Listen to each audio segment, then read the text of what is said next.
Adrien Broner was recently kicked off Cameron in Mace It Is What It Is show after getting out of line with the female co-hosts. Throughout the episode, Broner made a string of inappropriate remarks, telling Stat Baby, "You look so good in person," blurting out, "I love you," asking about her weight, and even telling her to stop smiling. Cameron stepped in multiple times to check him, but after Broner kept crossing the line, Cam finally cut it short, telling him, "We're gonna have to ask you to leave. I'll pay you for your time, but you can't violate." The move made it clear the show won't tolerate disrespect toward its co-hosts, and Broner's behavior went from playful to flat-out unprofessional. Damn. You look so good in person. Thank you. For I real. appreciate that. Hey, what you wasted that? I love you. What a guy. I'm sorry. My bad, y'all. My bad. Yo, bro, some G, yo, bro, some G shit. We gotta have boyfriend here, yo. Right. Oh, shit. I told you that. My bad. Nah, like it's all like. Okay, we can move on to football then. Stat. Oh my God. Just Stat. Let's do the football. I guess that answered the question about Floyd.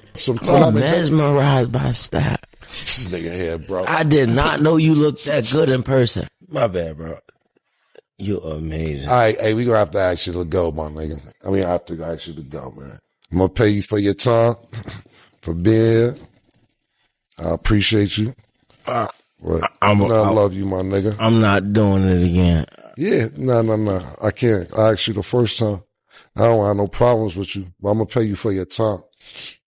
But you can't violate, bro. I told you that. I'm not, though. I'm not. Nah, I told you niggas boyfriends in here. You know me with my brother and all that. My bad, bro. My bad. Nah. But I appreciate your time.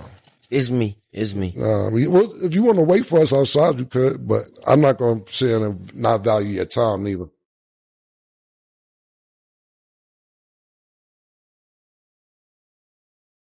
You want to wait for me? You could, but I appreciate it, bro. You gotta step out. That's it, man. I gotta wait. Yeah, no problem. It Is What It Is didn't go as planned, and honestly, it turned into a lesson on boundaries. From the very start, Cameron had to step in and give Broner multiple warnings. You could hear him saying things like, "Cool down, bro. Relax," trying to guide him back on track. But Broner didn't listen. Instead, he kept pouring his energy into Stat Baby, the female co-host, hitting her with compliment after compliment. "You look good," "I love you," asking her weight, and even telling her to stop smiling. The problem wasn't just what he said, but how often and how forcefully he said it. Cameron even reminded him that her boyfriend was right there in the building, yet Broner kept pushing it, almost like he assumed Cam would let it slide because they were friends. The thing is, while Stat Baby didn't verbally check him on camera, you could tell that kind of attention probably made her feel uncomfortable. And that's where respect comes into play. At the end of the day, there's a way to handle interest without crossing lines. It's not what you do, it's how you do it. If Broner genuinely liked what he saw, he could have waited until the cameras were off, kept it professional during the segment, and then maybe privately reached out later.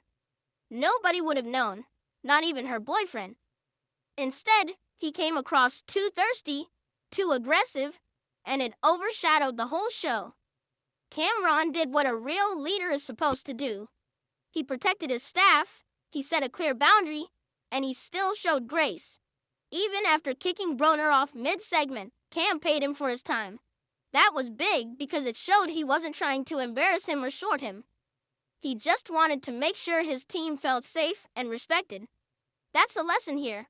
Opportunities, friendships, and platforms can all be ruined if you don't know when to fall back. Respecting boundaries will always take you further than trying to force your presence on somebody who doesn't invite it. The solution to this whole situation is actually simple. It comes down to self-awareness and professionalism.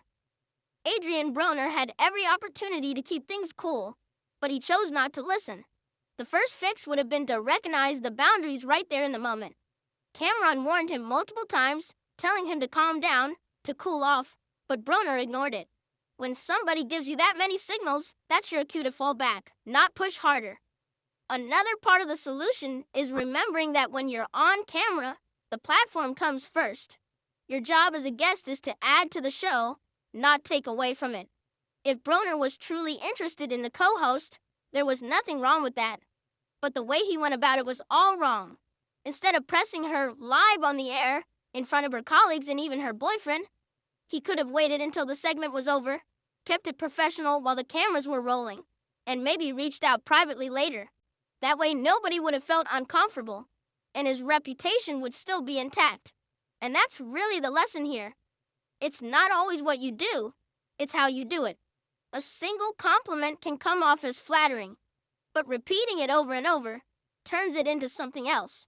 Broner let his thirst get in the way of his opportunity, and that's what cost him. Cameron actually showed the right way to handle things. He set the boundary, protected his staff, and still took the high road by paying Broner even after cutting his time short. That was a big move because it proved you can enforce respect without disrespecting someone in return.